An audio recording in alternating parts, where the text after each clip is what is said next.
అందరికీ నమస్కారం. ఈరోజు నేను చెప్పబోయే కథ సరైన తీర్పు. పూర్వం అమరాపురం అనే ఊరిలో మంగయ్య అనే వ్యక్తి గాజులు వ్యాపారం చేసేవాడు. ఆయన ఒంటరివాడు. ఓసారి గాజులు అమ్ముతూ చాలా దూరం వెళ్ళిపోయాడు. దీంతో తన ఇంటికి చేరడానికి చాలా ఆలస్యమైంది. మంగయ్యది అసలే ఊరు చివరి ఇల్లు.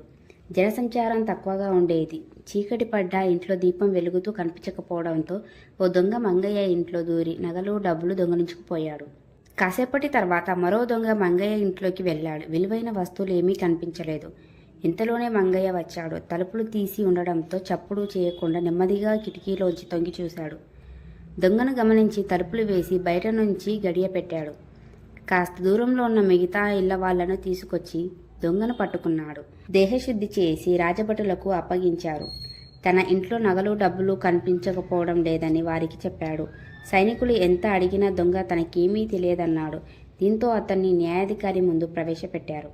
సరిగ్గా అప్పుడే మంగయ్య ఇంట్లో నగలు డబ్బులు దొంగలించిన మొదటి దొంగను రాజభటులు మరో చోట పట్టుకున్నారు. విచారణకు తీసుకువచ్చారు. మంగయ్య ఆ నగల్ని గమనించి అవి తనవే అని గుర్తించాడు.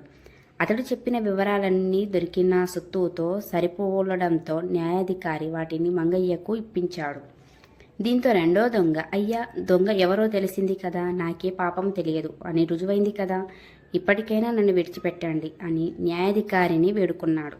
నువ్వు ఏ వస్తువును దొంగలించలేదు నిజమే, కానీ దొంగలించాలి అనే ఉద్దేశంతోనే మంగయ్య ఇంట్లోకి దూరావు కాబట్టి నీకు శిక్ష పడాల్సిందే అన్నాడు న్యాయాధికారి.